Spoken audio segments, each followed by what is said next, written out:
And checking once, checking twice, checking two times. It looks like we are jumping into this podcast right at my favorite part of the mix right there. I started it right from the beginning.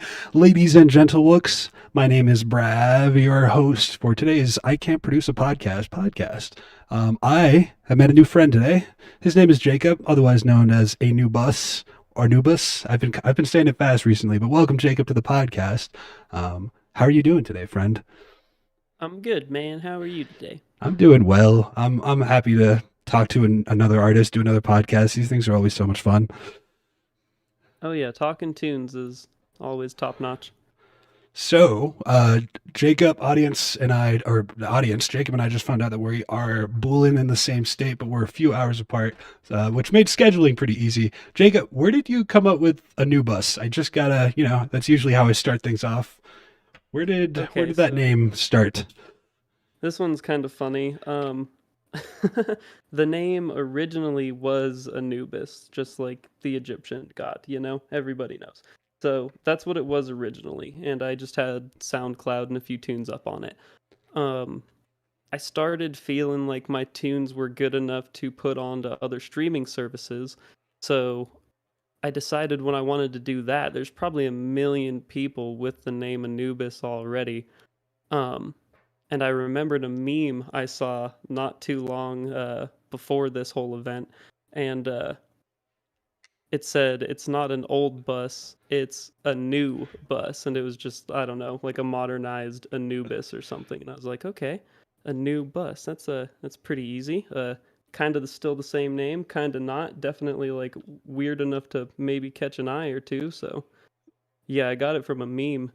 It's a good name. I'll be honest. I'll be real with you. I like it because I've been saying Anubis like this whole time, just like without even, I mean, knowing full well that it's all three different words. Oh yeah, it's funny. I've heard it a bunch of different ways. It's either you say it like really separate the three words, or you say it all as one. Yeah, a new bus. Yeah, he was there. He Yeah, definitely. It's definitely weird. I enjoy it. I like it. You had me guessing. I was thinking it had something to do with like a bus, like computer wise, or like So that yeah. was another thing I kind of thought about was there was a few connections that I thought people might be able to make and play with a little bit. That was kind of one of them. Another one's I guess not super a lot on this one, but the further bus. That's just a big hippie bus that a lot of wooks know about. So I figure, I don't know, somebody will make that connection eventually too.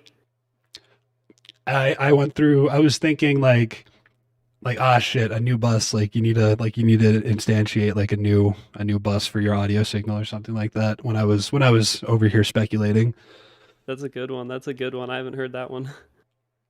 On the subject, which what DAW do you use, or did you use to make those tracks?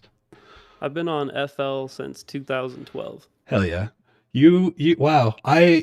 In the small sample size that I have, I'm so surprised by the people that say FL. Like it's always people I never like. I don't think are gonna say it. Oh Um, yeah, well, I don't know. FL's had not like a bad rap in the producing community, but it's been a little more on like the I guess you could say even the joking side of it. And up to a point with the updates they were putting out, like yeah, it was definitely not as well functional as some other DAWs out there, but the last few years these updates that they've been coming out with have been insane. It's turned into such a great DAW, and I've already known the layout the whole time, so now I just got to learn the new stuff. I ain't switching over. Tight, dude. How long have you been producing music then for? Since about 2012. Gotcha. Um, and how old are you? 25. Cool, cool.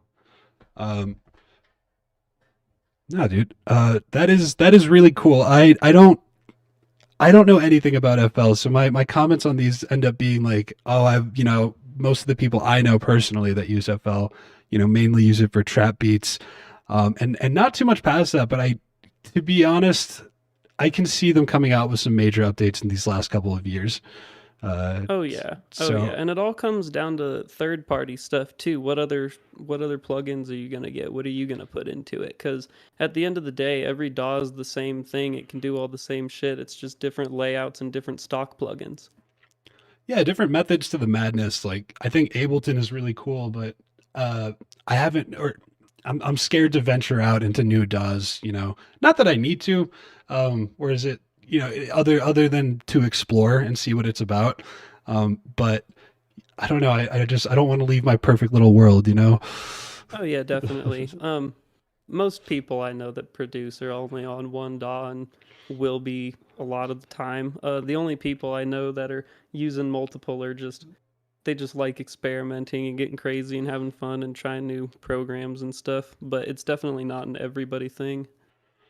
I'm curious enough, I think, one day to check them out, like Bitwig. I'm really curious about Bitwig. Yeah, Um, Bitwig seems weird. yeah, it seems really wonky. So I'm interested. I just don't know when. I spent 5 years like trying to get comfortable with Ableton, so it's just kind of like a ripping the Band-Aid off moment, I think. Oh yeah, and there's such a every DAW, like we were saying, like they can all do most of the same stuff, so they all go as deep as Ableton, or they all go as deep as FL, they all go as deep as Bitwig. It can get crazy, so it's definitely hard to learn a whole new software like that. I'm looking at your profile. I don't know where this picture's coming from, but it's you jamming on a guitar. It looks like a hollow Yeah. body, and yeah. Yes, sir. Sitting So right next to it, actually. do you play, or what do you play? Oh yeah, I play guitar often. Uh, It's definitely something I'm gonna start recording more. The older things on my SoundCloud have a lot more guitar work in it, but it's definitely about to become prominent again. I would like guitar to be at least like, I don't know, I want that to be half the battle. Like it's just as important to me as producing. I am in a very similar boat. Not a lot of people know that I play guitar, but I do, and I love my guitar. I love my guitar. I love my baby.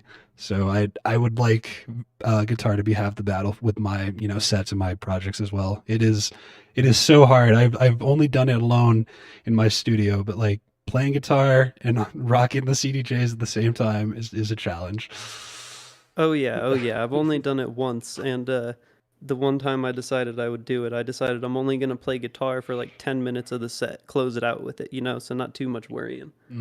That might have been. I might do that next time I decide to practice something like that. Yeah, it was a pretty good way to go. I basically made 3 tracks that were basically backing tracks just for me to play to. Yeah. And I put them all together into one, so I didn't even have to mix them on the CDJs. I just pressed play, worried about playing the guitar for 10 minutes. Cool. That's yeah. I was. Do you do you know that Drake and Josh episode where Drake's trying to learn guitar and drums at the same time? Yeah. I was doing the most, bro. It was hard. Like I was like trying to DJ and then like break out into a guitar solo, and it just did not work out. Oh, yeah, that sounds rough. I mean, if you're gonna do that, you gotta have it planned. You gotta practice Yeah, that one for a month. learned that instantly. The good news is nobody probably noticed. It was probably still awesome. it was loud. I'll give you that much. I wanted on the point, or on the topic of your sound, I wanted to say that your mix that you dropped, the thick cuts. Oh wait, where did that title come from, by the way? Thick cuts, just Oh, fun. I just thought it was funny as fuck. Yeah, I it thought of is. it one day while I was buying bacon, obviously. And then I had at the same time gotten into Michael Jackson pretty heavy. And there's Oh this shit. Michael Jackson playlist I found called the Deep Cuts. And I was like, oh shit, thick cut, deep cut sounds tight. Oh man, I love those. Okay, yeah, all right. So you were buying bacon, nice, and then bacon made it on the album art. I'm happy. Yeah, all my names for anything it's just absurd. I I know that, I know what you mean. I like pulling inspiration from like really seemingly random things. Oh yeah, I have Yeah. this really crazy list on my phone of just like things I've thought of, like word combinations that might turn into like names of tunes one day, and it gets pretty crazy. I'll tell you a few examples. One is like purse juice, another one's horse pirates, four nuns and a canine unit, uh, just to name a few. Oh man, so do you like wait for a song to like possibly fit, that vibe? Four nuns in a canine unit. Yeah, 100%. So the last like probably like maybe 15 tunes I've made, um, the list is way longer than that. I'll finish the tunes, listen to it, look through the list, and be like, yeah, I think that sounds good, and stick it to it.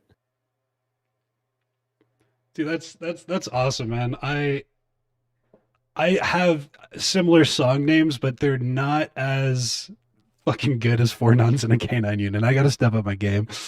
That one was I'll tell you a quick story behind that one. I was in the Dallas airport, I think it was, about 2 weeks ago, and I went in the bathroom and I was ripping the hash pen all hard before the flight. And As as one soon as I does. came, oh yeah, exactly. Yeah. And as soon as I opened the door to come out of the bathroom, right there was four nuns and a canine unit. Oh no. That's hilarious, dude. I So give it yeah, out. You're walking past them blitz as fuck. You're like, oh no, this oh was. yeah, exactly. I was like, I'm gonna go walk against the wall right now. But good news is, I think they're bomb sniffing. So Oh yeah, no. I mean, it depends on how good that weed is. right. uh, I was gonna say, the thick cuts. What your tunes reminded me of were what came to mind was like Toad Faced and Early of the Trees. Like there's like this really wet sound to your bass, which I enjoy it. I really like it. And it really starts coming out, I think, during like when you switch to that resi. It's not it's a little bit faster than res, but it sounds like a mid tempo sound. You know what I mean? Oh yeah. Oh What's yeah. what I love the wet noises. what how do you like achieve that? Because I haven't really talked about that on the podcast. I haven't had somebody with that distinctive a sound on before, or at least when I say like wet and kind of, swampy, like I haven't really had that type of sound on the podcast before. So like what how do you achieve that? Like what is your favorite VST or I guess instrument to go to when you're designing bass? So for probably since like about November, I've been pretty much strictly using Vital. Um, Vital's fantastic. I have plenty of experience with Massive and Serum. They're pretty good. I wanted to try Phase Plant, never got around to it, but so far Vital has been all I need. Um, it's so crazy. You can get so deep. You can edit so many parameters. There's randomizers, which are a lot of fun. It just makes really clean sounds too. And when you use Vital in combination with Portal by Output, good lord, it's basically cheating. You can get just the craziest things you've ever heard. What was that? What was that combination? I'm gonna write that down. Vital is the just a VST, the generator plugin, and Right. then Portal by Output is I think an effects plugin. That's just I can't explain to you Portal at all. I don't know what it is and I don't know what it does, but it All good. fucks shit up. I I had one output plugin, but I decided to return it. And then Vital. Oh, dude, Vital. When it came out, I was so pumped because I dove into it like the first week that it came out, and I was so excited. Like every layer I went, I was like, "Is this better than Serum?" And all for free. And the answer just kept being yes. And I was Yeah. at no point did I shy away from, oh my God, this is better than Vital or better than Serum. I had just finished paying off Serum too because I did like pay to, Oh no. yeah. So I had just finished like my 200 my or whatever. I think it's like $200 to actually own the software. So once I paid it off, Vital came out, and I thought I'd be a little bit more biased towards Serum. I've left Serum behind. Yep. I don't even have Serum on this PC, dude. Like Vital is just so fucking good. They just shat in their mouth, dude. It was insane. it's such a good plugin. Like it's I don't even have words for it. It's so amazing. They did such a good job. And there's so many people putting wavetable packs out. Dude, it's Yeah, infinite. It's infinite. You can I do so much. anyone can steal this idea if they want, but I'm currently working on fractal wavetables. Oh shit. Yeah, so I'm working on like I'm hopefully gonna put out like a fractal wavetable pack. Oh, that's sick. That's so wooked out. It is super wookie. People will eat that up. That'll be awesome. That's such a good idea. Yeah, I have only I've seen a few samples and they're fine. It's just like I guess I'm just gonna like see what actually sounds good and like what isn't completely insane. Yeah, that'll be cool. Definitely. I'm excited to see that. You'll have to get that over to me somehow, some way. Hell yeah. No, I will. You'll definitely see it in the Discord. Um, Nice. what I was gonna say about Vital though was I thought Serum was like gonna clap back pretty quickly once Vital came out, but I don't think they have. Yeah, no, no. It's whatever's next after Vital is just gonna be absolutely bonkers. Like, how do you step that up, you know? I don't even know. And their business model was so genius with the whole, we're only going to charge you for expansion packs. I was like, yes, like finally, like this Yeah, makes no, it's sense. it's great. It's Yeah. great. Definitely took over the game like that.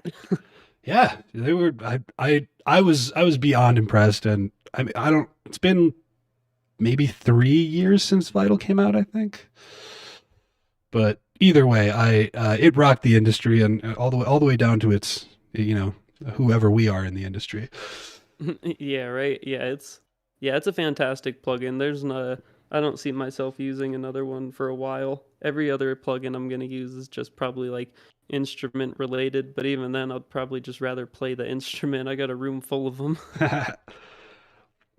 So, are you like full time recording right now, or just kind of chilling? Don't know what's up. Yeah, I am unemployed as fuck, and so I've just been making tunes as hard as I can for like 3 months now. Good shit. Um, Yeah. well, I hope nothing, put you, stuck you on your ass. As how are things over in outside of where you are? Uh, they're they're not bad. They're not bad. I don't know. I don't leave my house too much. There's no reason for me to. It's way cooler than everywhere else around here. But yeah, just been producing. I it was a little upsetting to get laid off from a job at first, but then it was like I just pumped out 15 tunes. How fast? Like, how do I keep not having a job? What did you get laid off from? I was growing weed. Mm, uh, Oh yeah. fucking like, were you a grower? Or yeah, what? Sorry, what role did you play? Oh yeah, I was in charge of fucking everything. Damn. It was a really small grow. When I got there, there was I think 36 plants in the whole thing. And then I think we got it up to a little over 1200 or something while I was there, so it wasn't too bad, but I was doing all of it, you know. I'm pulling the leaves, I'm loading the rooms, I'm putting nutrients in the water, I'm changing out the water, I'm um tending to the hydroponic system, switching out pumps, moving pipes, like cutting plants Yeah, down, damn. trimming, That like the sounds whole like thing. yeah, that's like Ricky and Trailer Park Boys, except probably better. Oh, it was definitely Ricky and Trailer Park Boys. It was it was intense. It was intense, but it was such a small company, and down here is like the wild wild west. Like the Colorado has the MED, which is supposed to I guess just keep an eye on all the grows, make sure everybody's compliant, not breaking the law. They apparently only operate on the upper half of the state. Down here, Oh, it's crazy. Down here, drug dealers own the grows. They're selling weed out of state. Like, it's gnarly. It's gnarly. So, very small grow up to some shady business, and then they ran out of money. So, damn. couldn't pay me anymore. What's a grow cycle? How long does that normally go for? It depends on the strain. Some things you could pull down at maybe 7 weeks, some things 10, some things want to go for 14, but that's a little more on the rare side. Oh wow, I did not know it was that quick of a turnaround time. Oh, it's quick. It's quick. If you own a marijuana business and it functions, you are very well off. And you mean by functioning, you mean by like not selling out of state and dealing with drug Yeah. dealers? Okay. Yeah. Yeah, if you can stay open legally, you're probably doing pretty good. Or at least whoever owns it is probably doing pretty good. True. Yeah, there's been a lot of oversaturation in the market since legalization, which I mean, expected. I'm sure we Oh all yeah, saw that coming. definitely. But Yeah, that I wanted to come out and grow when I was in college, but I decided against that. I mean, how long have you been doing that for, dude? That's really cool. it's okay. I did it in the industry for 4 years, and then I would just like help at buddies' houses before that. Whoever had a grow, like, come trim, you can have an ounce. All right, I'll see you. Oh, dude, that's sick. Yeah. Yeah, Um, it's okay. It's fun for a while. It's definitely fun for a while, but you can get burnt out on it for sure. yeah, yeah, like with anything. I mean, I might find a parallel with music. Like I love smoking weed, I love making music, but once you start working, in that field or whatever it is, you can get burnt out of your passion. Oh You yeah, just definitely, definitely. I don't want to grow weed again unless it's just like a plant for me. yeah, yeah.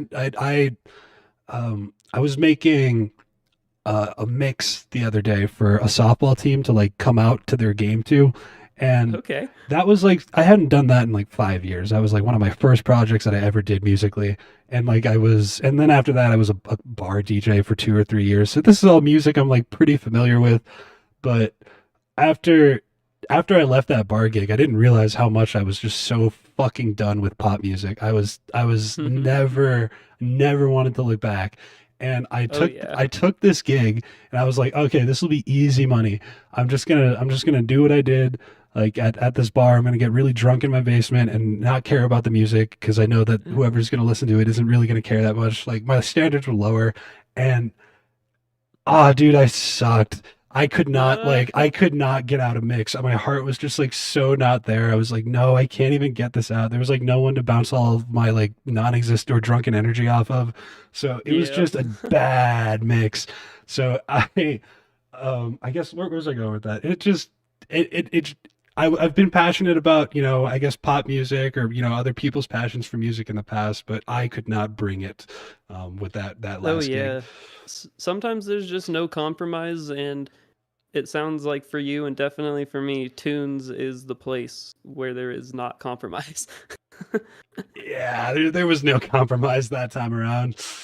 Yep, yep. It was difficult. I guess speaking of what are some of your like favorite musical inspirations? I did mention Toadface and Of the Trees. Do you know both or one of those guys? Oh yeah, definitely. I definitely know of both, and that is a very nice compliment. Thank you very Okay, much. I fuck will yeah. take that. But yeah, I definitely know them. But so I probably out of so in the world of bass music producers, I probably listen to the least amount of bass music out of all of them. Yeah. Um, I listen to Tipper, I listen to Spoonbill, and I listen to Flintwick. That's about it. Um, there's others that I like, that obviously I've heard tunes and they're in my likes and all that, and I listen sometimes. But if we're talking consistent, what I'm gonna listen to bass music wise, it's Tipper, Spoonbill, Flintwick. Other than that, quite a wide range. Jam bands is probably coming in second place there. Um, String Cheese, obviously the Grateful Dead. Um, I got into bluegrass a few years ago. That's been treating me really nice. Dolly Parton's been getting me going. Hell yeah. I told you I got into Michael Jackson. He's been fun. And I love 90s hip hop. Anything after 2004, I don't care. Fuck yeah. That's great. I another thing I've found in common, I guess, from doing this show is that I've found in common with other producers that I've had on is that we tend to listen to a lot of varieties of music. Like I at least when I started producing, dude, I couldn't listen to EDM like as much anymore. Oh yeah. So Oh yeah. I felt like I really had to start pulling from like my roots. So I started going back to like Guns N' Roses and like all the metal shit that I was into in like high school. And Mm-hmm. so Mm-hmm. yeah, I know exactly what you mean. I don't know a lot about bluegrass though. What do you like about bluegrass? It's so good. Oh my gosh, where do we start? It's I think one of the most impressive parts about it is, and you play instruments, so you'll be able to grasp this one pretty good. You know how hard it is to keep time without a fucking drummer? Yeah, I didn't. Like Okay. damn near impossible. So Especially if that's you're a a guitar very player. oh yeah. So that's a really impressive part of bluegrass to me. Another really impressive part of bluegrass is it's usually there's not crazy mix downs on bluegrass, but it has ups and downs, and they're all controlling that as they record it. Like they're not doing, all right, let's record this solo 10 times and we'll throw in the best ones. Like, no, they're doing the whole thing front to back. They're gonna do it perfect. They're gonna keep the time with it. They're gonna have dynamic in it, which is gonna be crazy because sometimes it sounds so perfect, but they're just that good. Another thing you have to play, they play super fast all the time, and not just like the super fast where it's like, let's play fast so people don't know we suck. It's like let's play fast to make people's heads explode. Uh, they do that. Jamgrass has been a pretty big thing recently, so there's a lot of crazy bed Jamgrass. I've covers. never heard of Um, that. That sounds fun. super bluegrass improvisation is fantastic. It's so good. Um, So it sounds so like this good. is like a really, really cool thing to perform, like impressive thing to perform. Oh yeah. Oh Yeah. yeah. I definitely I never got into it until I saw it. And then when I saw it, I followed Billy Strings around for 13 shows in a year. Damn. um That's making an impression. Damn. no, it's fantastic. And especially if since we play the guitar, like it's even more impressive. Any artist recommendations then? You said Dolly Parton. I'll keep that in Oh mind. yeah, Dolly Parton is awesome. She's classic. Dolly Parton is good. Obviously Billy Strings, but everybody knows that one. Del Everyone but this McCurry. guy. Who else? The Travelin' McCurries are pretty awesome. Leftover Salmon, Green Sky. String Cheese plays a lot of bluegrass. Les Claypool's Duo de Twang is a little less bluegrass, but like still kind of country fun, weird, more upbeat. But yeah, those are probably my favorites. Dude, nice. I just wrote, was Traveling Salmon one of them?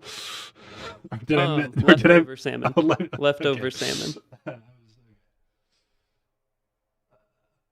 Got it. All right. I'm writing things down that I want to remember for my road trip Oh later. yeah, that's pretty good. I'll hit Yeah. you with some links after we're done here. Oh, that would be sweet. Oh yeah, Um, I'll hit you with the goods. sounds good.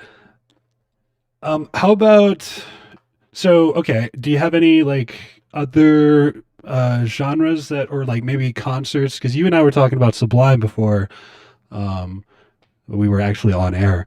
Like were there what kind of music were you into, I guess, around that time? Like before you really started producing? So before production, like there was a little bit of like Sublime stuff, just like some classic stoner music, but before that it was mostly 90s hip hop. Like hip hop is the first music I knew that I really loved, and I found that out in like the second grade. And I listened to hip hop from second grade to ninth grade pretty exclusively. That's pretty wow. Yeah, I had a super different or my dad, it was essentially against the rules for me to listen to hip hop, dude. It was insane.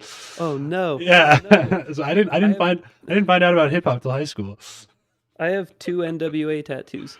Ah, that's see, dude, I remember listening to NWA when I was like 15 or 14 for the first time and like thinking it was the most badass thing or it was pretty bad. It's badass. But, I was just late to the fucking party. So, Oh it yeah. was just so cool like showing it from everybody from my age being 15 years old to like being 25 or 10 years older than me at the time. Like they were like, "Oh yeah, you're just now hearing this? Well, you're still too young." Yep.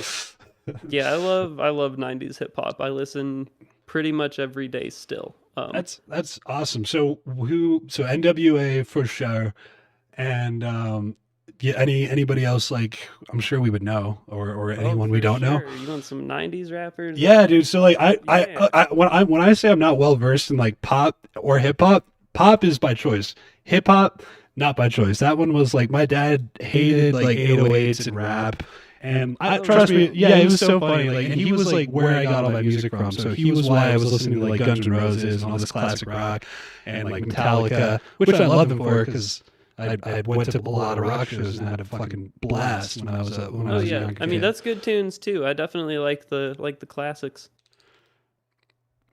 But yeah, no. So I'm as much as I love hip hop, I just don't know it. I know classic rock's so much better.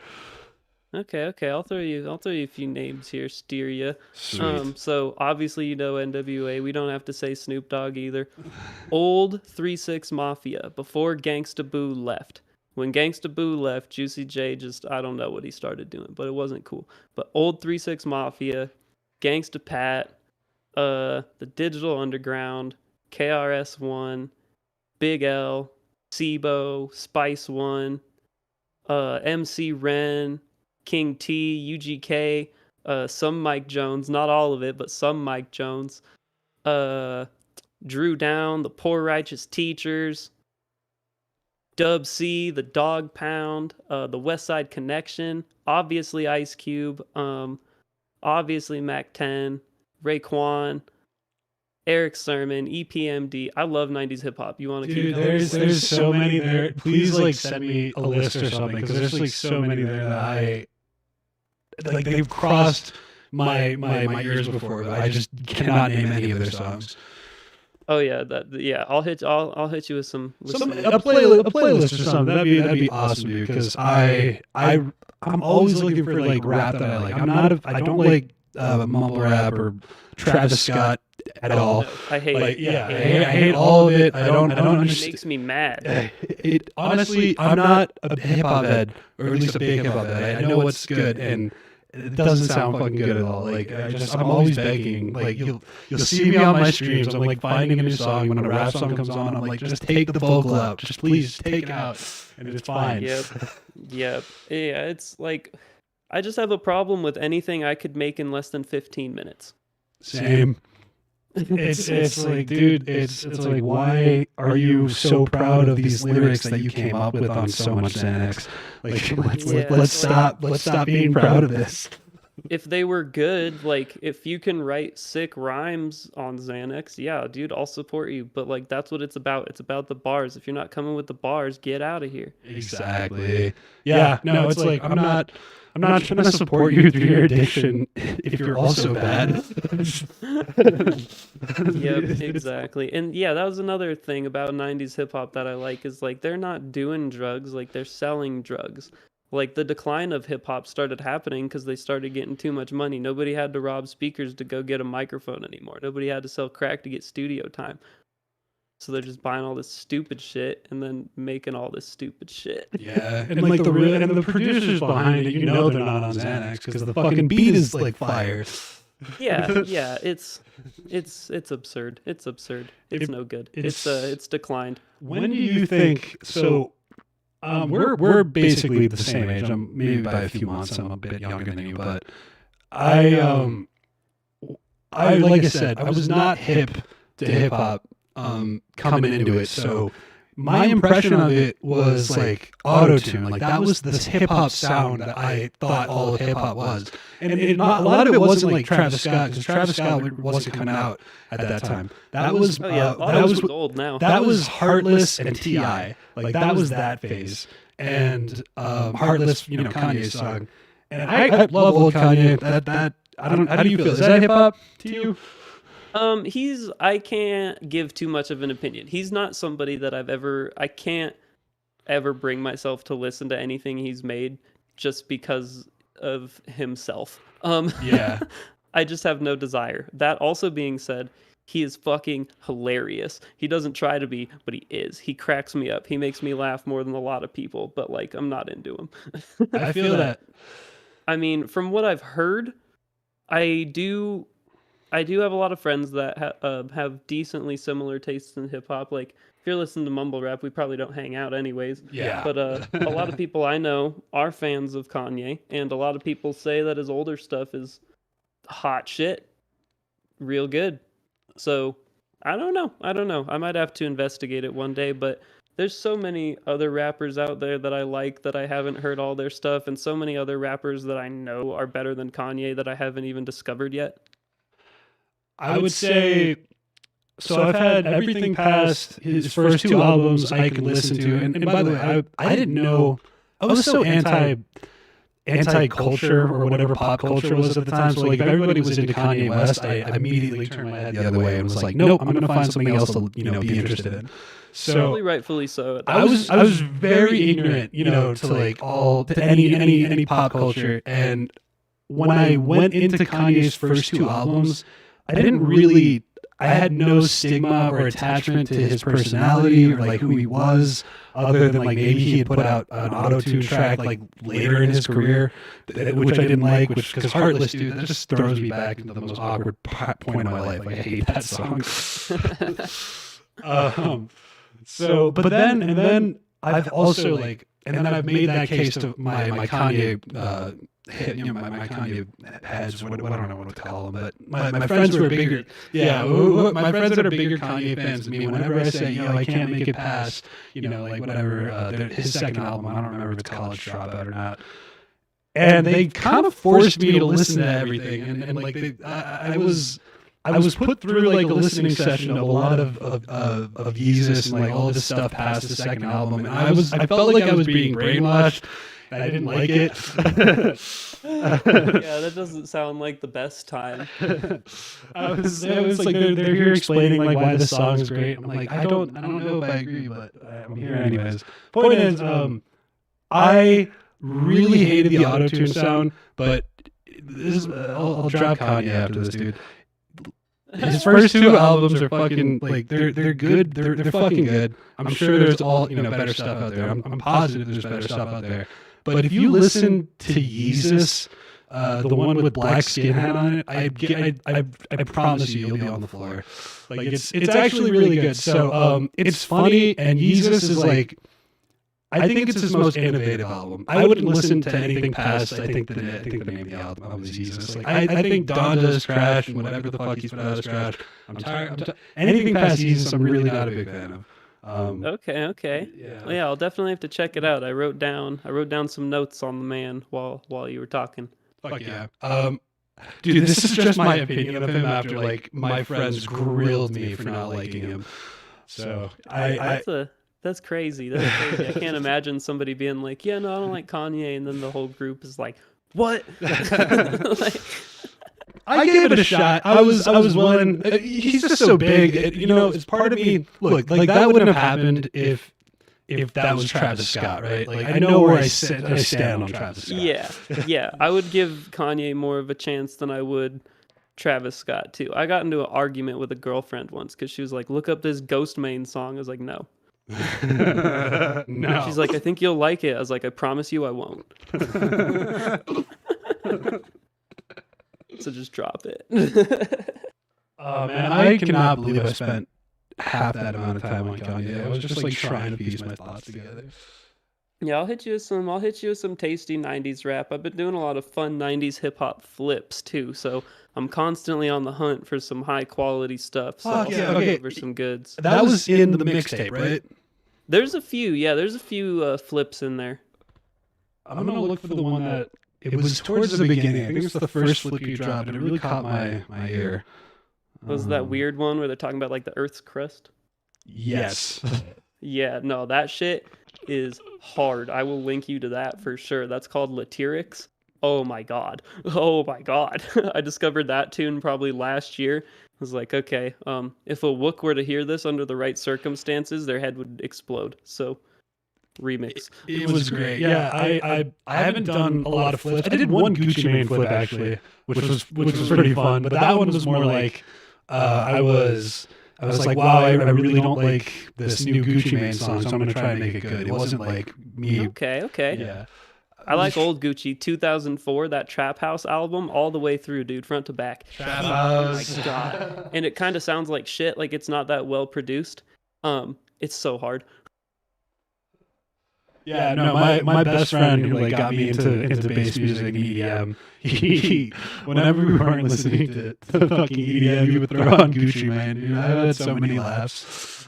Yeah, he's interesting. I didn't want to like him for a long time, but then I listened to his older shit and I was like, all right, I don't like your newer stuff, but like you keep it real. I respect you. Most definitely, dude. His older stuff is one to bump to, or at least if you're in that mood. Oh yeah, oh yeah. Yeah, So hip have you hop been tunes are to? a fun thing to do, man. They're sometimes they're really easy too, and you just get a banger in like 4 hours. Sometimes you're there for weeks. It's a fun little thing. Do you have any like live hip hop concerts or experiences? Um, yeah, I got dosed by some fat girl in a Red Hot Chili Peppers t-shirt at an Atmosphere show a few years ago. What? Whoa! What did she give She you? she dosed me with Molly 20 minutes before the show ended. I didn't even get high until I was on What the the fuck? No. like at least it was Molly, so it wasn't like a hit a L or nothing. But Yeah, who that would have been doses scary. somebody during the last 20 minutes of a show? I've seen Atmosphere 3 times, and it's been fun every time. He doesn't have much of like a what I would consider a super hip hop crowd. Um, like I'm pretty sure there was 2 black people in the whole building, which Yeah. feels kind of weird for me for a hip hop show. But I saw Atmosphere at a Rise 2015 or something like that, and that was sweet. That was the most impressive hip hop set I've ever seen for sure. It was fantastic. Brother Ali opened. They had everybody going. Everybody was screaming. Everybody knew a bunch of words. It was a good time. The only other rap show I've been to was I went to see Dizzy Wright in like 2012. Um, that was pretty cool. That was pretty cool. But after seeing Atmosphere a few times and the one Dizzy show and just other things I've heard, it's so not my crowd. It's so not my crowd. Like the last time I was at Atmosphere, the 2 dudes standing next to me almost got in a fight because one of them was like, "You can't stand here." It's like, what the fuck are you talking about, dude? This is GA. Like everybody is standing here. What the fuck you mean he can't stand here? They were like about to fight, and that was the same night the fat girl got the Molly in my mouth. And, like I was like, yeah, these aren't my people. Like I Oh like yeah. hip hop, but I don't want to hang out with you guys. You're ruining it. The crowd for hip hop, I can see getting so when I said oversaturated earlier, like there's such a broad appeal for. I mean, Atmosphere. I guess I can understand where there's a lot of overlap, but once you start getting into Travis Scott territory and just like the It's super ridiculous. yeah, it's there's so much overlap that there's no like community. Like Yeah, there's no. no like value system that you're like, there to be over for, there together for or anything. Like it doesn't feel like everybody's got each other's backs. And honestly, like if it's maybe it's because you're around total strangers.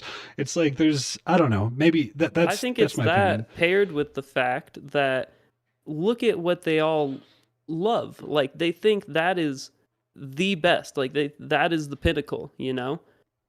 And it's like that's not that's not good. That's not good. Like you just have an army of children supporting your Xanax addiction. Like obviously they're gonna smash each other and not let each other breathe at your fucking show. Been to so many festivals, so many shows. I've never seen that happen. Like No.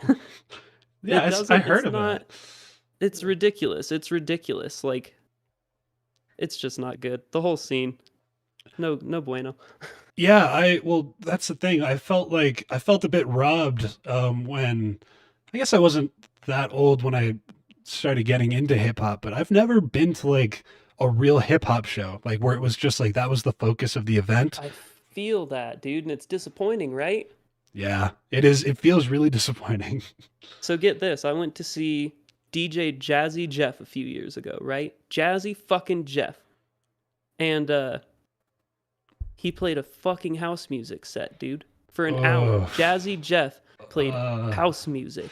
I was so mad. I was looking forward to that for months. I was thinking this is my one opportunity to get to see some of what's left of the real hip hop because it's gone. And then he did that. Oh my. what was his? Did he say anything?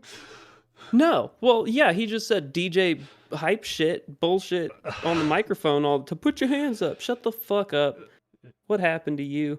Like, Where's the music I love?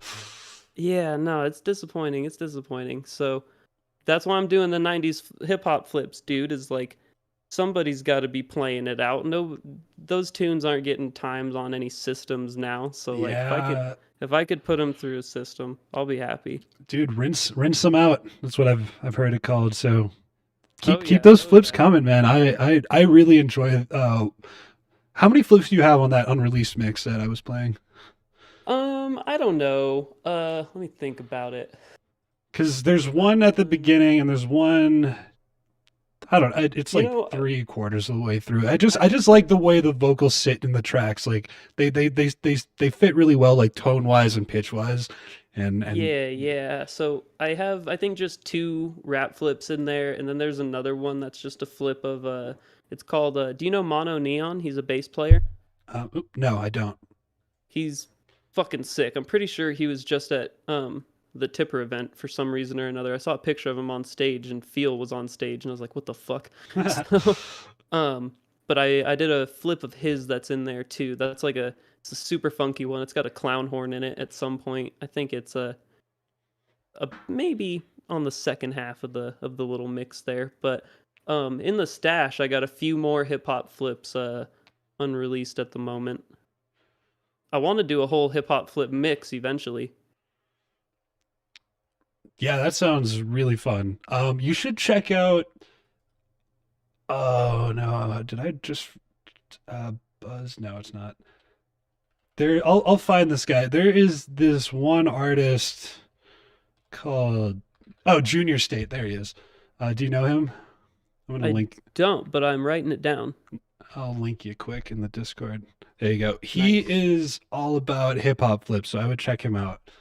It's Okay, definitely sweet. more. It's less bassy and more funky, but they're That's flips fine. nonetheless. Yeah, no, I'm into all of it. Yeah, Junior State. I haven't thought about him in a minute. Um, Okay, yeah, I'll definitely check that out. Thank you. for sure, man. Um, I wanted before I forget to ask this dude, where did you get that thought loop sample? Oh, dude, so I'll see if I can find it and link you too even, but it was just something on YouTube. I got on my YouTube app one day and it was just like a suggested video. Um I think it was called Thought Loop on LSD or something. Oh yeah, LSD Thought Loop is what it's called. I'll send you a link right now. And it's basically just the sample that you heard Yeah. for like 4 minutes or something. Like it Wait, changes. There's more. It's not just the repeating sample, but I just chopped out a part. But that was what it was, and I was like, hey, I've been in a thought loop, and I was like, whoa, this is exactly it. so is there like one guy on L and not another person not on L? I don't know. I don't Huh, know. I think that's interesting. a to be determined part. Because That's interesting. it could be a one person, it could be two. I don't know. I don't know. But either way, it's a sick fucking sample. It was, dude. No, I was like geeking on the. I was smiling cheek to cheek because I was. It just reminded me of my thought loop, and I was like, "What the fuck? No, someone else Oh knows yeah, about this." it's a confusing thing when it happens for sure. Well, it's not confusing till later, but Man, I've been in some interesting ones, dude. There was. Well, I mean, they're all interesting at the time. Well, but there was yeah, it's one not where bad. it was four of my buddies and I got in a thought loop together. Oh my god, It that sounds like a was nightmare. chaos. It was absolute chaos. Nobody knew what was going on. And it wasn't until somebody broke the cycle after, like, I swear, five, seven, 10 times of this shit happening, all of us just repeating the same words. And one of us broke the cycle and it just kind of that broke it and like we kind of split off and were able to like have new ideas after that. But being in a thought loop with 4 people at the same time is just so That confusing, dude. sounds You have awful. no Well, idea. it's so funny when you said nobody knows what the fuck is going on. Like all I could think is like the funniest thing about it is probably nothing. You're probably just hanging out, talking Yeah. shit. We all think something's supposed to be happening, but we're just chilling. Yeah, it's weird. I've only been in one once, and I didn't have a bad time, but like it wasn't awesome. I was the only one in the loop, that's for sure. They Mm. kept telling me I was in the loop, and I was like, "No, I'm not, dude. Fuck you. Let me back." And then I'd loop it again. Just record scratch. Oh yeah. I got real mad at my friend Frenchie once. I was like, "Dude, quit saying I'm fucking looping. I'm not fucking looping. You should go walk on the other side of the street." That's so funny. So stupid. So stupid. I mean, it's a vulnerable place to be in, a thought loop for Yeah, sure. that's part of the game. That's part Yeah, of the game. Sometimes you can't talk, sometimes you can't read, sometimes you're in a thought loop. yeah. For me, I just celebrated on Bicycle Day. The um Nice. the thing that just ultimately goes for me is talking. I think it has something to do with the fact that I learned to speak late in my life, like because but I learned to speak bilingual, kind of like when it happened. Okay. So I was like, I was speaking, or I could understand Spanish and English like alike. But for some reason, like my speech structure or capability completely breaks down whenever I take a dose of L. Like it completely breaks down. I'm like, words are not my friend. I can understand. I just start to shut the fuck up because like my thoughts just they don't vocalize properly. And I'm sure like Oh, obviously like obviously you're on a psychedelic, that's not going to happen. But something about language just like completely gets ripped apart whenever I get dosed. oh yeah. Oh yeah. It's a weird thing. It's a weird thing. Like even when I am high on some sort of psychedelics, like I don't want to if I'm listening to something, like it's probably not going to be somebody fucking talking. I'm probably not watching TV, or if Yeah, I am, it's on mute and I got my own music on. yeah. Like yeah, it's talking's weird, but I don't know. That also laughing with some buddies all hard on some L over some talks is fantastic. Exactly. Yeah, no, I always feel like I have to like sit out talks sometimes because I just like I say the most ridiculous word combinations. And it's because Oh I'm yeah. probably thinking about it in Spanish or something like that, and my brain completely foregoes that process and just like Oh gosh. tosses like a word that I didn't even know I was trying to translate. Yeah, that sounds like a little bit of an internal struggle while you'd be high. Yeah, yeah. I think I only brought it up because it was like it's consistently the first thing to go is my speech. That's funny. That's funny. I mean, hey, at least you know and you're like, "No, I'm having a good time. I'm just chilling." Yeah, no. Yeah, there's I've been no, plenty of go times where just laying on the floor and somebody's like, "Are you okay?" And I'm like, "Oh yeah, I'm better than ahead. you." I'm fine. Yeah, we're not gonna talk though, so Yeah. That's about all I can get out, and then I'm just like, wow, that was a lot of work. yeah, I haven't celebrated bicycle day in a hot minute. I haven't dosed myself with L in a hot minute. The last time I did, I think was 2019, and I was like, okay, let's wash this vial. And Hey. then I was like, I'm good for a minute. Yo, damn. That's nice. I've never rinsed a vial. Don't Okay, you got it. split it with some buddies or something if you are. That could be fun. That could be fun if that dose was split between 4 people, that'd have been a pretty good evening. It was still not a bad Sheesh. one, but I definitely threw up. Oh my. Wow, dude. Wow, that's an intense. I don't think I've thrown up from the come up, but I can see that for sure. Yeah, the vial is intense. Like it was, I dropped it in literally a sip of tea and took that sip of tea, and within 10 minutes, like I had visuals. Like I was one hit deep in 10 minutes after ingestion, Shit. That's insane. and then Wait. the whole come up time was just significantly higher until the plateau. You know? Yeah. Oh man, But after that's you get to the plateau, it's all good. That come up is scary, but once you plateau it, you're like, okay, I see how, what's going on here. dude. Enough for four people. That's interesting. I don't. I've definitely done That's a that. guess. That's a guess. No way to measure, but Yeah. definitely some liquid in the bottom of that thing. Yeah, I used to fucking send it back in the day when I was like 18, 19. I think like I did like a shit ton at my first music festival and Oh yeah, just to stay awake. yeah, just to stay awake, dude. I Oh, don't want to the be energy loud, but I don't want to miss this set. the energy buzz is ridiculous. Um Oh yeah. I like your body is just electric. So it's great for that. Oh yeah. Oh yeah. Are you hitting up Bloom this year? I just got invited to Bloom, so I'm not sure. I don't want them to sell out though. Oh yeah, definitely, dude. Snatch up a ticket as soon as you can. That'll be a fantastic festival. That'll be the wookiest of the wooks. Have you been before? I haven't, unfortunately, but I got tickets and I'm going this year. Fuck yeah. Do you so you camping? Oh yeah. Unfortunately, so get this, I live 30 minutes from where they're doing it. And so the plan originally was me and my roommate were gonna go together, and we were just gonna go for the sets, come home, take showers, sleep in bed, Yeah, go back this the next sounds day, you fucking know? dope. Yeah, and so I'm messaging Sonic Bloom on Instagram the other day, and they're like, "Yeah, no re-entry unless you literally live like on the street that we're on."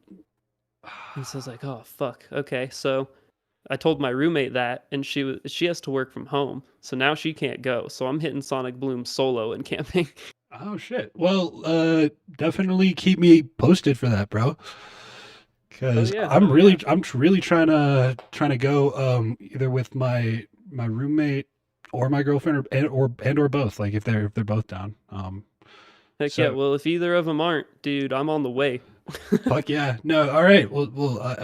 I'm I think I'm gonna go because the friend who invited me is an old friend from college, and he basically I don't know. Like I was planning on going to like a few like possibly a few festivals over by the East Coast where I'm from this summer, but I don't want to do that as far as like plane tickets and everything goes. Oh yeah, If I can drive somewhere that's like 2 hours down for a camping trip, I think that'll be fine. dude, two sets of Tipper in the state. That's all I need to hear. That's Yeah. all. That's it. I'll fucking Oh, see you there. rumor time. My friend told me that Tipper, somebody told him he heard that this might be Tipper's last set live performance. Not anything I've heard. There's always tons of speculation around the man, considering he's a fucking alien. Um, a lot of things through the Wook telephone. Not anything I've heard of, but I have some decent sources that I could contact and perhaps get further word and report back to you on.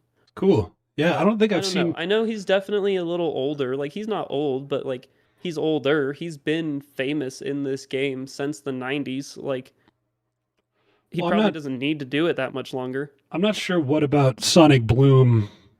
I think it's Bloom. Or I don't know what about Bloom. He would, is he unless he's from Colorado? I don't know why he would end it in Colorado. Yeah, no, he's from I don't know about London. He's from over there. Um Yeah, yeah. he's got Overseas. but he's been coming here a lot. If you look at, do you know about like the fuel cars that he had going on back in the day? No, no, I don't. So they had it was Fuel Records, I believe, was what he was a part of. And I think he was like a big part. I think he was like at least part owner in it or something. I'm not sure. But it was Fuel Records, and I believe they also had some sort of like street racing team, right? And so they got these two, I think they were El Caminos, and they put speaker systems in the back, like, and then covered the back. And at the push of a button, the speaker systems would pop up, and he would pull up and play fucking shows. Um, and it was ridiculous. And he's been coming to Colorado and doing that since then, which I think was late 90s, early 2000s. Even one of the fuel cars has Colorado plates with a picture of Tipper sitting on it, but it's an old picture. Um, it's been rumored that there was some guy playing a set at the church in Denver one night, and Tipper went across the street with the cars, played a set and they could hear it inside the venue.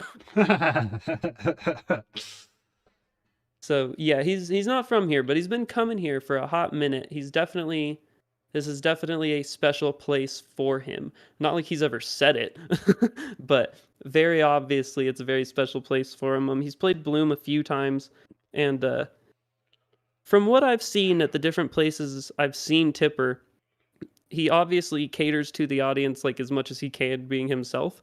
So like I saw him at Gem and Jam 2020 and it was a really good Tipper set, but I feel like he took it easy on us because it wasn't super wooked. It was a lot of jam bands and a few more like mainstream-esque kind of people. But Sonic Bloom, the whole lineup is just wooked out and he knows it. So he's gonna break us. The lineup is awesome. It's ridiculous. It's so fucking cool.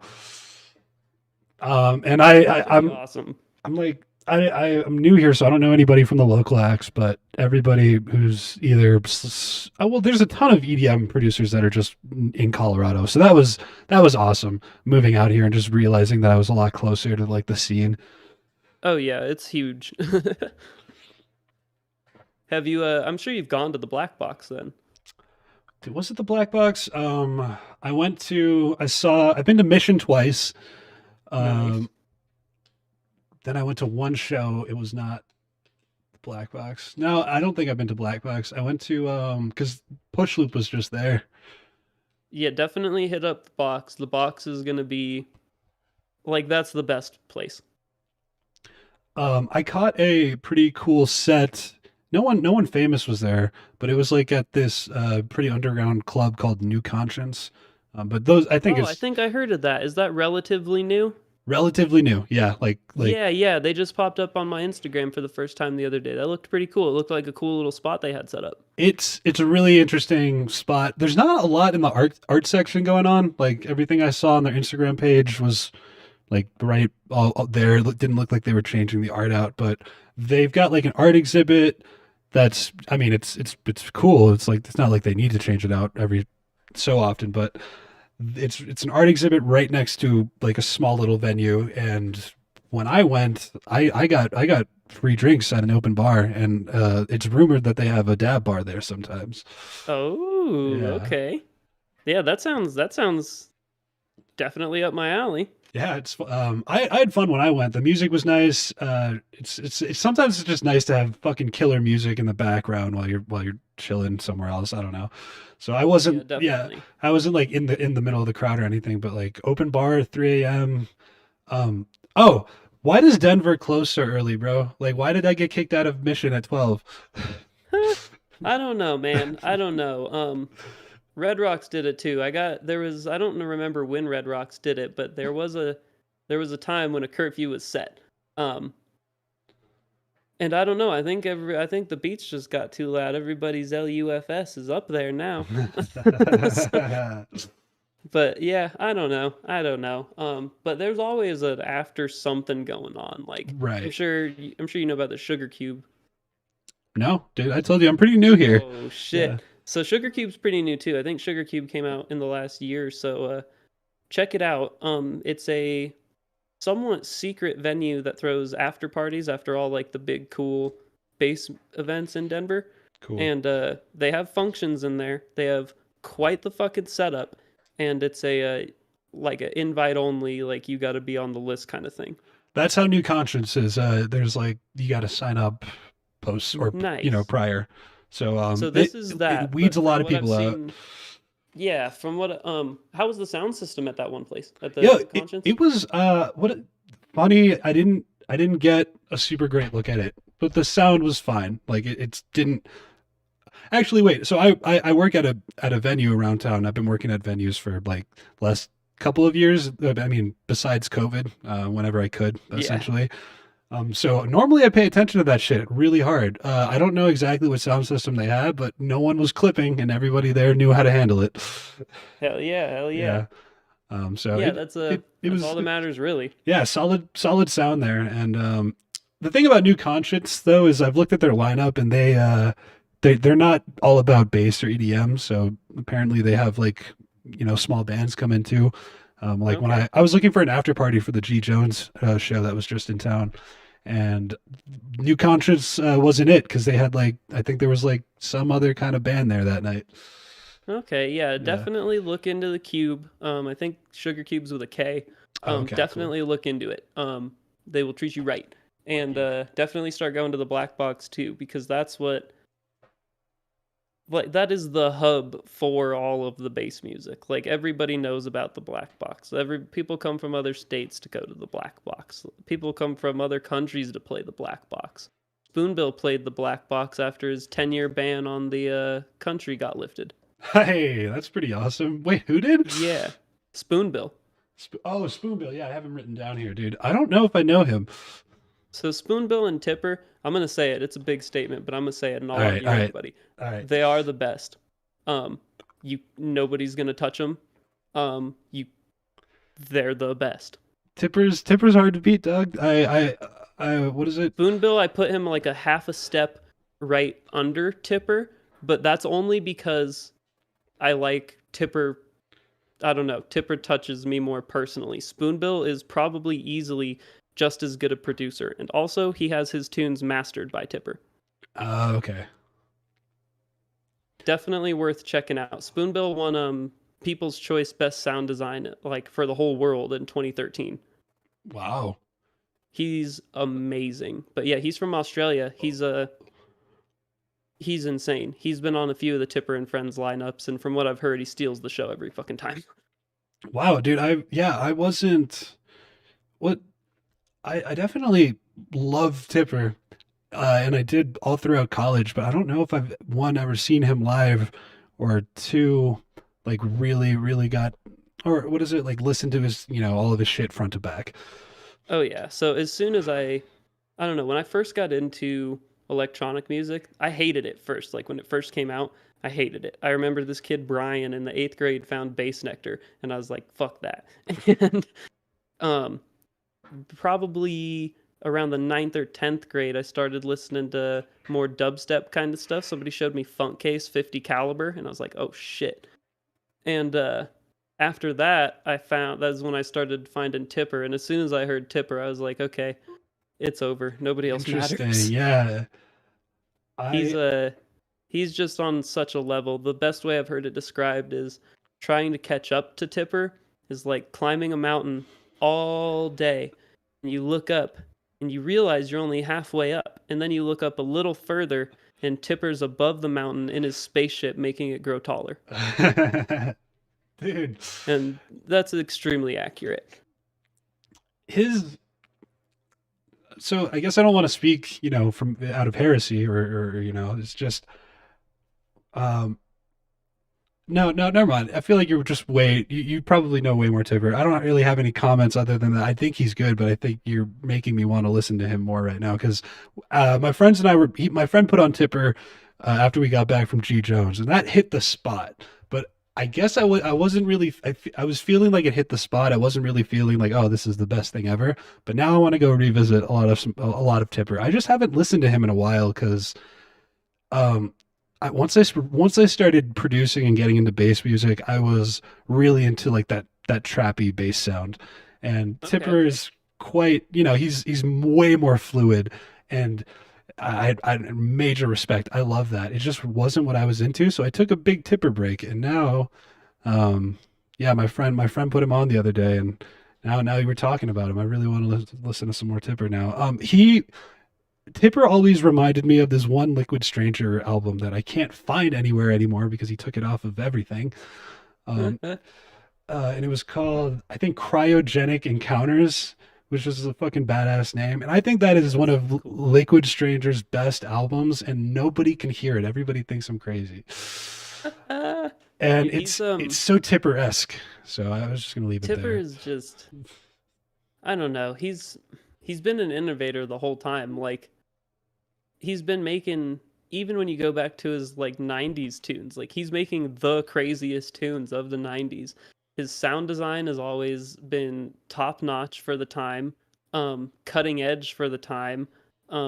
His mixdowns have always been just the cleanest thing you've ever heard. He's made albums in surround sound. Like who the fuck? Yeah. It's Who the it's fuck? Why? he's on a different level. Like there's nobody's gonna convince me that anybody is better or ever will be. Yeah, no, um you ride that statement home, bro. Because I'm with. You. I gotta I gotta listen to him, and I'll let you know. oh yeah, and definitely check out Spoonbill too, because as I said, technical level, Yeah. he's probably literally just as good. Um, Okay. it's just that Tipper speaks to me a little more, but he's probably technically just as good. They're fantastic. It's unreal. How have I never heard of Spoonbill? Weird. Well, so I don't know. They're both of them are huge artists, but not talked about often unless it's by like the super fans, you know? Yeah. Um, but they're super fans for a reason. Um, they're ridiculous. They don't stick to there's not a genre. That's my favorite thing about it. There's not a genre. You can't put any of it into any box. It's just Tipper and it's just Spoonbill. And this is what they make. Hell yeah. No, wow. It's I, cool. I feel like I've slept on Tipper now, especially with my friend out here trying to scare me into thinking that I'm never gonna see him play live again. Uh so another thing with Tipper too is he has such a wide variety of tunes. Like I could see how somebody might hear something and like maybe that just wasn't the right tune for them to hear, but they'll hear a Tipper tune eventually that's like, oh fuck, where what have I been doing? um, I like I understand why a lot of people wouldn't be into it, um, but it's like the people that get it, it's a special thing. Yeah, yeah. I felt that way with let's see, if I had to pick a favorite artist, for me it ends up being, well, I don't know if that's fair. For me, my favorite artist ends up like tying back to like my first like real like crazy festival experience, and it ends up being Minnesota and G Jones because they played, as far as I know, their only back to back like tour I've ever seen. So Nice, yeah, that that must was be a pretty sick set. it was really interesting, and there's no recording of it. All the recordings I can find like are pretty low quality because either they just both of them weren't that big out in 2016. Mm-hmm. So that Mm-hmm. was the only time I've ever seen them get close to a back to back set, and it was like I guess it kind of comes as a double-edged sword because independently I think they're both geniuses, but when they came together it was funny because Minnesota was like throwing down this older like funk stuff, and for context, I essentially like woke up in the middle of a mosh pit. And then and so you can imagine how confused I was, and Oh yeah.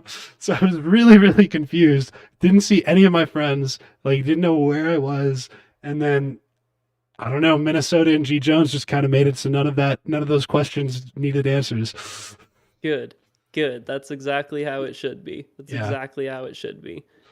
Yeah, So that's the best part about it. It was not when you realize you're not thinking, but like that's a good part of it. You're like, "Holy shit, I haven't had a thought for an hour and a half. yeah. This is great. I'm having fun."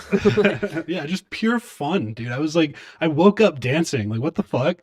yeah, right? Yeah, that's awesome. That's awesome. Yeah, dude, you definitely got to come to Bloom. Fuck yeah. No, I think this might have solidified it in my brain because it's a small price to pay, dude. Otherwise, I'm gonna be fucking buying a ticket, a plane ticket somewhere else and end up costing the same thing. Oh yeah, exactly. And after if these two tipper sets don't convert you, I don't know what will. You know what? I'm gonna go with the hopes of being converted. It's just it's ridiculous. He's a really good example of you should see it live because True. obviously everything he puts out and is released I think is fantastic. But oh my god, his live sets are ridiculous. It's like 98% unreleased, which is insane. That It's is all such high quality. Like it's so good. I think that's my favorite part about working in music has shown me how how much people can just fucking phone it in. Oh yeah. And I just nothing really like warms my heart more than seeing like a good DJ throw down a fucking good unreleased set, dude. Like that's like Oh yeah, I'm just like, can we get back to where this is the standard? that's been the tipper standard the whole time with scratches on top. Fuck yeah. Oh yeah, oh yeah, he's the best. He's the best. Definitely. Well, the tipper Throw on a standard, nice pair of I like that. headphones. I'm gonna start saying that now. The tipper standard. Yep, yep, yeah. He's gosh, I would love to meet him so bad one day, but also like I would just annoy him. I, we're sure he's an alien then, right? Pretty like 98%. Yeah. Yeah, yeah, true. There's no other explanation. I didn't know. Damn, I didn't know he was from the UK. I think I've been calling myself a fake Tipper fan. I think this conversation has made me realize how little I know about the man. He goes deep. He goes deep. He's got tunes on episodes of CSI, dog. What's up? Oh, for real? Oh yeah, and he's in a Levi's commercial, I believe. Not him, but he's got a tune in a Levi's commercial. Uh yeah, no. He's fantastic. He's fantastic. So big And musical inspiration there, huh? oh yeah, Tipper I just standard. like his. I like all of it. He's mysterious, you know. He never says a word. He doesn't even look up while he's playing. He just comes out, destroys everybody, and then leaves. Like, oh my god. That's what you want, though. Sometimes. Oh yeah, exactly, exactly. I don't want somebody on the mic the whole time like Jazzy Jeff. Here, I'll give you a show to think about. Polly D. Oh man, yeah. There was Oh, my friend was working that show in Wisconsin right after I moved. He said it was oh, awful. oh yeah. Have you seen that video of him scratching? I use that term very lightly. No, I haven't. It's Maybe- just he's not even using the fader. He's literally just like scratching on a record off beat and not like it sucks. It's so bad. That's so And hard to. everyone's losing their mind. It's like, "Oh, hell yeah, after this we're going to go to Astro World. It's going to be sick." Wow, dude. Fucking roasted. Oh yeah. I like a lot of tunes. I hate a lot more. Oh wow, that describes me perfectly. Oh yeah. Oh yeah. Yeah, so I turn into like this dickhead Wook character when I do my SoundCloud adventures because I'm such an asshole like that. I at least in my head I'm an asshole to all of these songs that are like they're just not up to my standard, and it's like I feel bad saying half the shit I do, but it's like if I put you in my library I'm at your level. And Yeah. yeah, just keeping that high quality standard is key. Oh yeah. There's so much cookie cutter fucking bullshit out, especially if we're talking SoundCloud and especially if we go a little deeper and just talk the bass music of SoundCloud. Every almost every tune on there, there's 10 other ones that are the same thing. Yeah, it's Um it's frustrating. It's hard to find something innovative and like I don't know, my ears get bored quick. Like I need stimulation. yeah. So it's kind of funny seeing how like my sound taste has evolved over the years, but I have a pretty strict curriculum. Even I mean, it's always been strict in my mind, but I guess it's up to date because I was listening to Charles the First like 2016. Dude, I remember when his account had less than 10,000 or 5,000 follows on it. I swear to God, dude. I was there in the fucking in the early stages of Charles the First when his fucking first mix came out. And that was cutting edge at the time. I'm proud of that. I will never remove that from my library. But if I heard that today, I'm sure I would just hear it differently. Yep, yep. Yeah, it's hard for a lot of computer tunes in general to stand the test of time. So it's very impressive when something can. You know what? I know Tipper Ken. On the note of Charles the First, his music holds up for me, at least for now. Like that through the Mist mix that he has up, like his debut shit. Um, Oh yeah, no, he's really fucking good.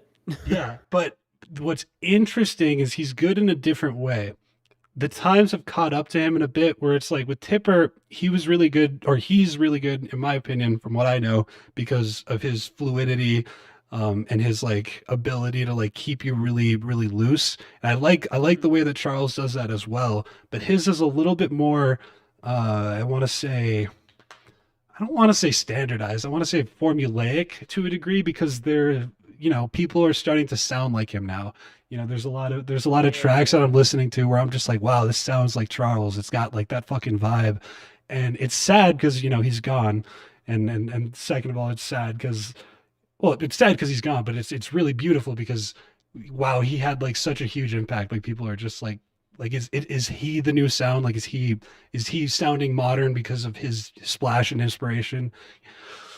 Yeah, that is super interesting. That is super interesting. It's always fun to hear bigger artists and smaller artists, and you're like, okay, you've definitely been listening to this recently. Yeah. Yeah, Yeah, yeah. yeah, either way around is really cool. When a big artist like fucking switches it up or when a small artist does the same thing, it's nice. Oh yeah. Oh yeah. Totally agreed. Totally agreed. I hate when people put themselves in such a box. Like it doesn't make any sense to me. It's like, how have you only been producing deep dubstep for 15 years? What are you fucking talking about, dude? Like, why? What are you Yeah, doing? why? You're Why? you could do better. Your deep dubstep is sick and it's really good deep dubstep. You could step it up though. Yeah. I I started off that last phrase. I guess I was gonna say that my standard nowadays when I'm looking for music is usually trying to keep my ears interested for like the majority of the tracks. So I'm always looking for like I think my biggest thing nowadays is I'm looking for incorporations of other genres in my music. So like that's why the hip hop flips are standing out to me about now. And that's why I'm listening for like people to trick me. So like something I really love nowadays is like when you can fit a drum and bass fill somewhere and trick me into thinking like, oh, is this going to be a drum and bass drop? And then I get all upset, and it turns out it's not a drum and bass drop. It's just like it's the mind tricks. I'm really, Oh yeah. yeah. Yeah, It's that's what it's about. Like you gotta you just gotta keep it fresh. You gotta keep it fresh. You gotta have variety. You don't want it to be too repetitive. And obviously, going back to what you said with the genre blending, yeah, that's huge. And like that's gotta we're getting to a point. Like there's so many producers, there's so many people making tunes and getting tunes getting uploaded every day. Like oh, and we just did talk about all most of it is the same shit. You hear his tune, there's 10 like it. Everybody can make crazy sounds now. All that's left is arrangement. That's it. Um, so it's really going to start to weed people out, I think, because you can make all these crazy sounds and all that, but it's really got to be how you put them together. Yeah, Uh, yeah. It used to be all about the shock value, and now that is like really dissipating. yeah, it used to be just sounds and like how cool of a sound can you make was, I don't know, that was a pretty high bar set, but people can make tipper level sounds now. Like people at home can do it. Um, you can do it with Vital. You could do it with Vital and Portal. Yeah. I'm sure you could do it with Serum if you were good enough at synths. But that's all that's left is arrangement, and that's where people get boring. That's when everything's just repetitive and sounds the same. Yeah, it But used to nobody. be, I feel like you would make a sound and then try and incorporate that into like your song because you were like, oh shit, this is a crazy sound. I have to make something with this. But now you're just overwhelmed with, cool sounds. It's Oh not, yeah, that's a big part of it too. And like you can put all those cool sounds together, but it might not be cool once they're all together. yep. It all comes down to arrangement, which I think could come back to a thing that not come back to, but it's a thing that has been frustrating me with most music producers I have come across the whole time I've been producing and come across other producers. Um, Nobody seems to care about actual music theory at all. At all. And Yeah. not one bit. And it's it's so upsetting. It's so upsetting. It hurts my heart because it's like one, that's literally just cheat codes to make your tunes better. Why wouldn't you want that? Why don't you want to learn that? Everybody's putting all the time into sound design, and then they throw all the million sounds together, and it's not cool. The sounds are cool, Right. but the arrangement's not cool. The melodies aren't nice. I don't know. It seems that everybody forgets that we're making music. People just want to make something to make a wook yell, which is cool, and we do need that, but it should be in tandem with we're making fucking tunes here, guys. We're not just making sounds. I I agree with you. I think that there now I might have a slightly different opinion, but I think that there's a time to throw it all out the window and there's a time to reel it all back in. Yeah, yeah. You got to get weird. You got to throw off sometimes, but like bring it back too. Yeah, no, I hear you. I hear you 200% on that. I when I started realizing that because I learned on guitar. I had some theory, in my head, and that helped me insanely on guitar, and it really only translated over to Ableton, whenever the opportunity presented itself. But Hmm. I remember thinking it was really cool that producers didn't need to know practically anything about music theory. But what you said really stood out to me, which is it's cheat codes to better music. Why not? Which honestly, true that. Like, yeah, I Hmm. feel that now that you said it. So It is cool too that people don't have to know. It is cool that we just have everything available to you can just go make a song and you don't have to know about it. The difference comes in, I guess, really probably only with music nerds, but like if I'm listening to a tune, I can tell if you're using theory or not, or if you don't know any. And that's going to shut it off or keep me interested real quick. well, it's also That alone. limiting if you don't know theory and you're stuck with like all of these samples that are, Yeah, people yeah, think theory's limiting because they're like, "Oh no, you're in the theory box and you're following all the rules." Like, nah, motherfucker, it's called music theory. It'll push theory. you in the right direction. You can feel free to experiment outside of that, and I encourage you to, and you should. But you should also probably learn how music works if you want music to be your job. Right. Yeah. No, that's a much better point too. A lot of the time when I was excited about people not, particularly knowing a lot about music theory, I thought it was cool. I thought it was like because music theory, it means different things to different people, even though it shouldn't. I just mean like some people get intimidated by the word, Oh yeah. and I thought it was a cool barrier to break down. But now that you bring it up, all those guys I'm talking about like definitely continued with music. Yeah, yeah, definitely. And the better ones learn music theory. So Yeah, it's a I real feel you. separation. You can really tell. Like the biggest compliment I've ever gotten ever is somebody was like, "Your arrangements are sick. Like, have you taken theory classes?" And I'm like, "Oh my God, no, I've just taught myself. Thank you so much." But That's like, a nice compliment, yeah. yeah, but like most people wouldn't give a fuck. Like, nice Most theory. wooks Yeah, are okay. yeah, yeah, right. Yeah, I feel it's most wooks don't care about music theory. They just Oh think it yeah. sounds good. But that's Yeah, which is fine because most of the Wooks too, they're not producing, it's just the audience. They're there to have fun and go to the show. And all the things that I notice that are nitpicky, they're not gonna know. They're not gonna care. They're just having fun. so the thing I think was is interesting is I've moved out, to the bass scene pretty recently, and obviously I felt the rush back in Wisconsin where I was because I knew the rush was coming. Like I was working on music all throughout my college career, and I was like, wow, like this is getting really easy for people. Like everyone's going to start producing music, Hmm. and that's my prediction. Really came to fruition once COVID hit. Um, Oh yeah. so the thing that I've been interested in is like I talked to this guy Leet on this podcast before, and he's a great producer, and but he told me to go to the Charles the First show that I went to at Mission, and that was like the first show I had been to in Denver. And I just started thinking like after I went to the show and after I'd interacted with some people, I was like, dude, what percentage of people here are making music? Because it's higher than I want it to be, but Oh, it's it's a lot. yeah, But it's also think about it like this. How many people do you know that have wanted to learn guitar or told you teach me the guitar and then way they fewer. don't? do a fucking thing with it, you know? Oh, I And see what you mean. Yeah. there's a lot more producers, or well, I don't know. There's probably like if we're talking guitar players and producers, they're probably pretty close numbers.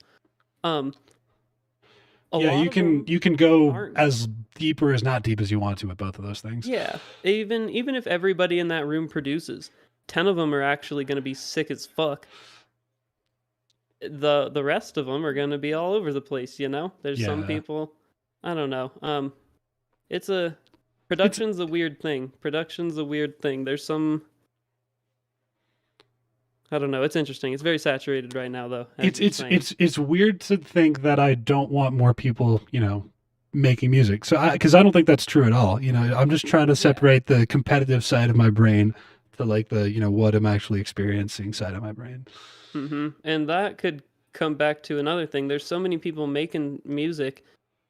That's why we need shit that's fresh. That's why we need something that's original, is because everybody's making the same shit. Yeah. So, yeah, out of that whole room full of producers, 10 of them have a unique sound of their own. Maybe. Right. Maybe. Um, yeah, there's a lot of producers, but a lot of them ain't gonna last. A lot of them can't hack it. I'd say, no matter the tools, I guess some of like the key questions probably remain the same, which is like, how do I find my sound? What is me? Like, what is hmm my arrangement? Those are things that are hardly ever encapsulated in a YouTube video. Yeah, that's a hard thing to find too. That takes, I don't know, like for me it took a long fucking time. I haven't felt comfortable with my tunes till the last probably year. Um, but it's hard to find your sound, especially now with there's so much shit out. Like everything you could think of, like there's been a genre blend with it. Um, like we're running out of stuff, but again, comes back. That's when it's coming back to arrangement, keeping it fresh, and all of that. Yeah, if there's any fresh producers listening to this now or in the future, I think arrangement's probably the future. Oh And yeah, that's it. That's gonna be all that's left. Like I don't know. Like my goal, I think, I want to make, I want to impress other producers. I think that's a lot more impressive than impressing the Wooks. Because if the other producers like it, obviously the Wooks are gonna eat it. You know. right. So I don't know. That's what people should be going for. Don't try to like, yeah, to an extent you have to play to the crowd, I guess. But like, Should really be playing to your peers, probably. yeah, like impress the people that like try to impress the people that impress you, and you'll get better.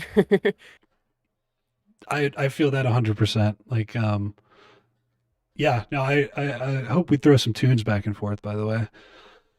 Yeah, for sure. Because I definitely want to show you that Gucci Mane thing I have. Oh yeah, definitely. I'll have a nice 90s hip hop loaded up for you too. I'll send you my bluegrass carefully curated list. So, Dope.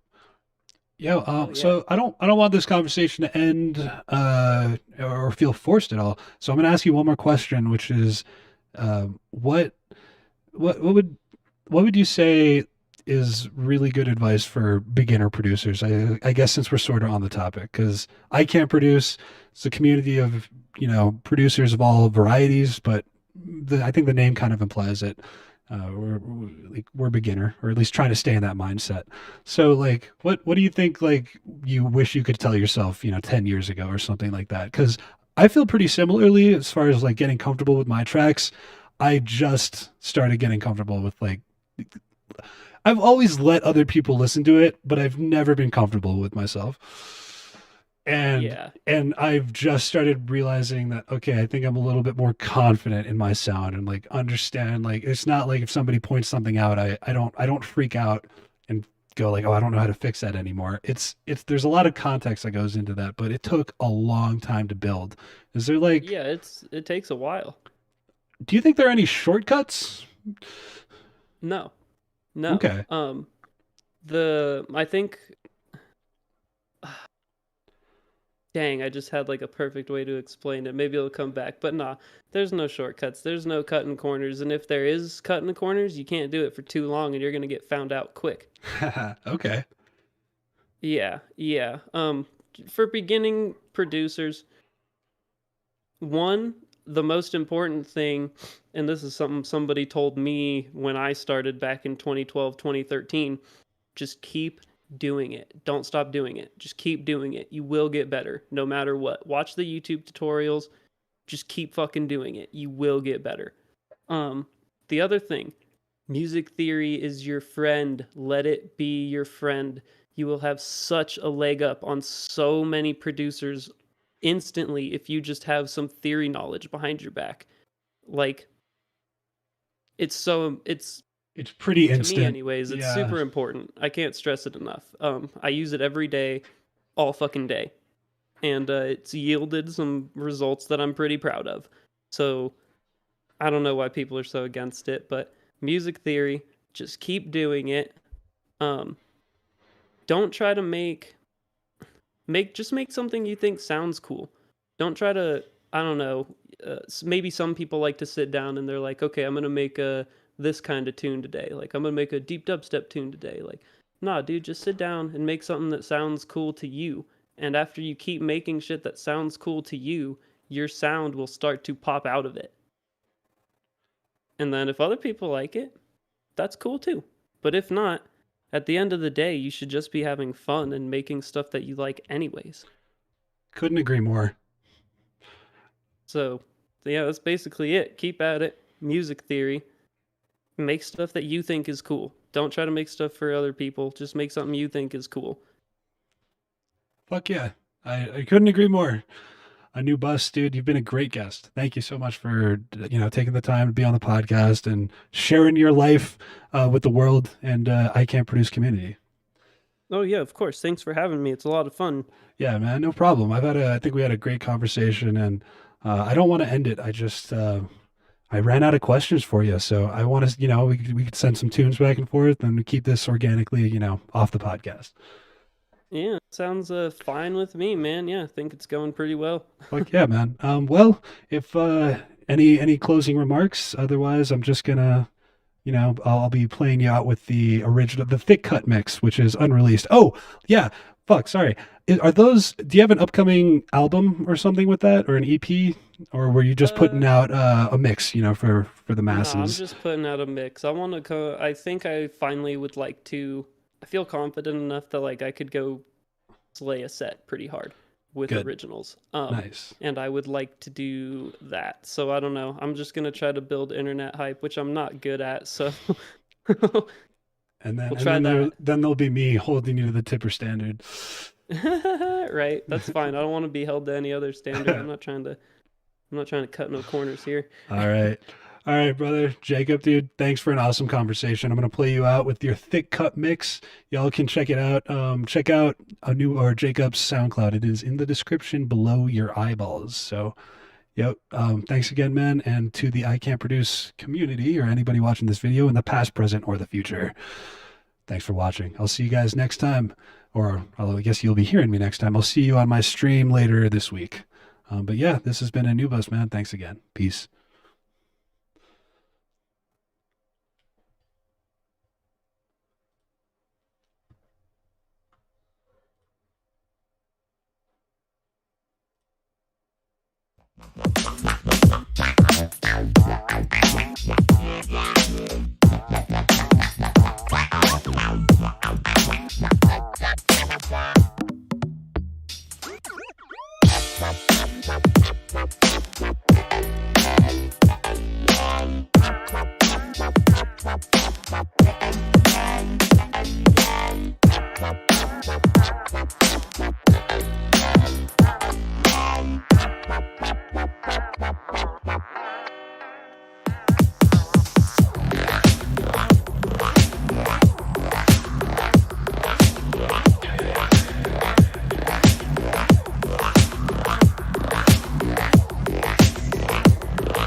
sick. He drank probably about 2 gallons. Something was in this LSD that made everyone a little cagey.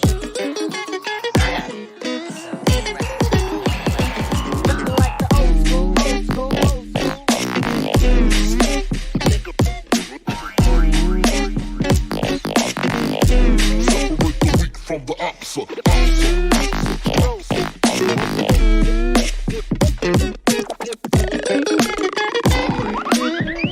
You're mad cause my style you admire me.